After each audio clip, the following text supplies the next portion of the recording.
Now for our story. This morning, instead of slipping into one of the fresh print dresses she usually wore around the farm to do the daily chores, Aunt Mary dressed for town. When she was ready, she paused for a moment by the bedroom window. As she looked out on the pleasant countryside, the rolling green fields, the orchard in bloom, the clear blue sky with fluffy clouds floating gently, Aunt Mary gave a regretful little sigh. She was thinking of Kitt Calvert and what was in store for the young woman today at the Huntsville courthouse. Then Mary Lane saw David Bowman's car turn into the drive and hurried down to meet him.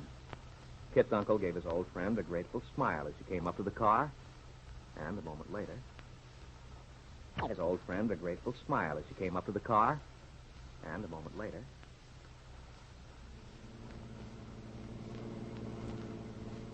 What about the rest of the family, Mary? Are they going over later? Randy left first thing this morning. He wouldn't even wait for a cup of coffee. Said he'd get some in Huntsville. He wanted to be there early in case he had a chance to see Kitt before the trial begins. Thoughtful of him. He's certainly been a help, Mary. You've no idea how glad I am you were willing to come with me today, too. I'd want to, David. Peggy and Lefty decided to stay home, though. They thought it might be easier for Kitt not to have any more spectators than could be helped. Probably it would. But the case has had so much publicity, I'm afraid there'll be quite a crowd. Mm-hmm. Such a lovely day. I was thinking a little while ago, I almost wish it hadn't been so beautiful. I had the same idea as I drove out to pick you up. On a day like this... Poor Kitt. If only Angus is able to make a good, strong appeal to Judge Willoughby. Make him understand the background of the whole thing. How it was that Kitt made such a tragic mistake. McKillop can be a very persuasive speaker.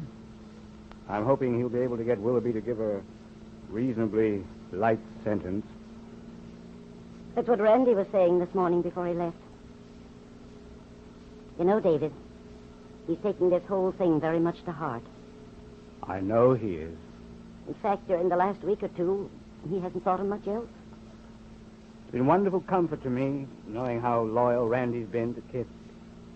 Of course, I know how important Dr. Larrabee's treatment was, but just the same, Randy played an important part, too. Yes. Yes, he did. Each had his place in her recovery. Don't you think so? I do, Mary. I'm very proud of the way Kitt has changed. Oh, Randy is, too. You know, Mary, I've watched Kitt's reactions since she was a little girl.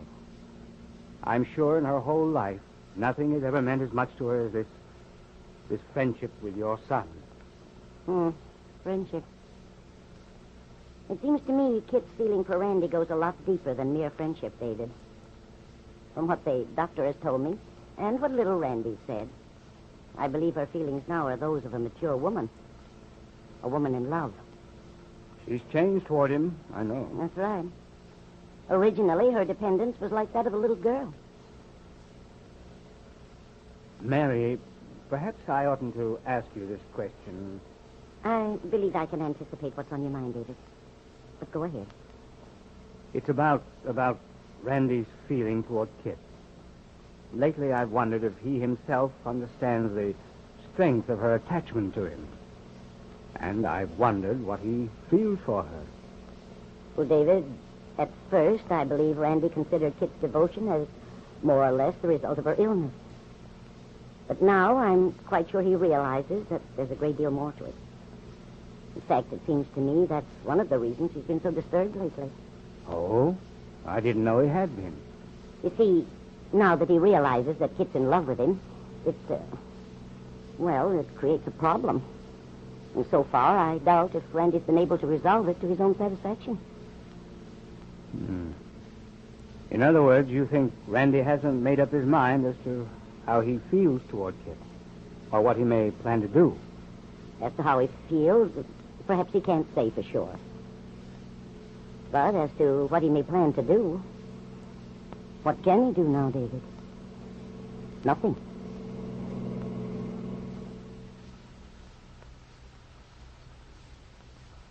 But neither Randy's mother nor Kitt's uncle knew of a promise the young man had given Kitt the day before. A promise in which Randy committed himself to wait until the young woman is released from prison, regardless of how long her sentence may be. And this morning, faced as she is with the appearance in court to receive that sentence, Kitt's courage is strengthened by the knowledge that Randy has given her his word.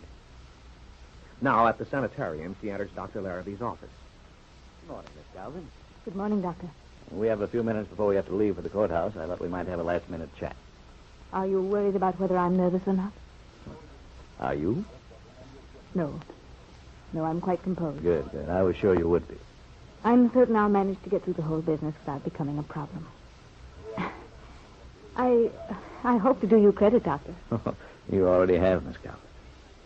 And by the way, if you'll accept a compliment from your doctor, I'd like to say that you look very charming today.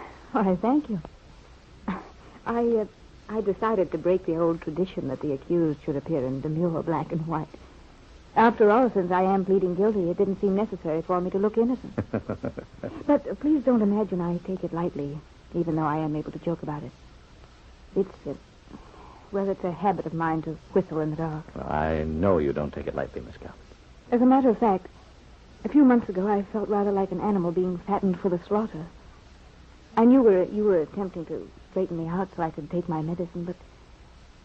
Well, believe me, Doctor, now I'm very grateful to you. Thank you, my dear.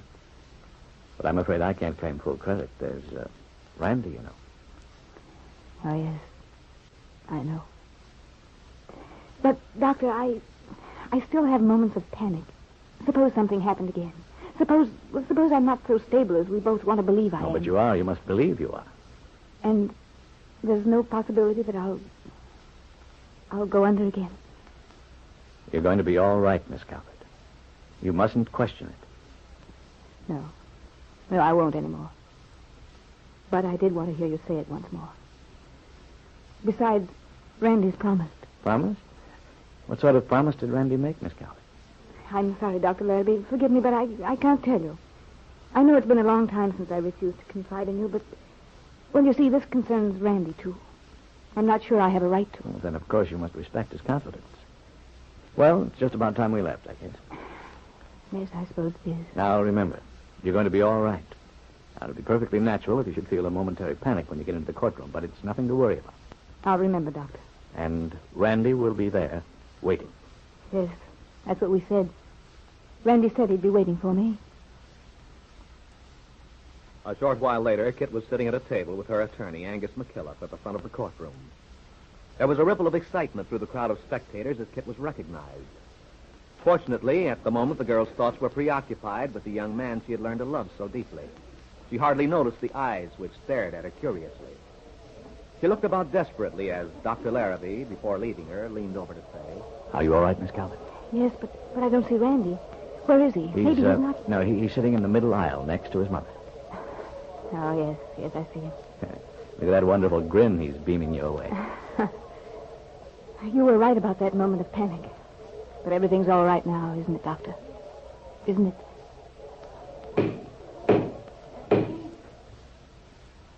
Court will please rise.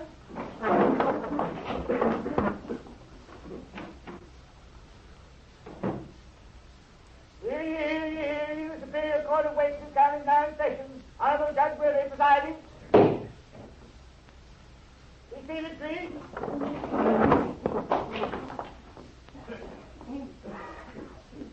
The people versus Miss Kitt Calvert.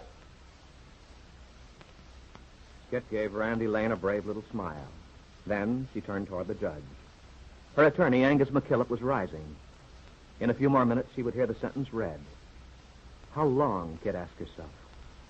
The question was like a prayer. Dear God, how long?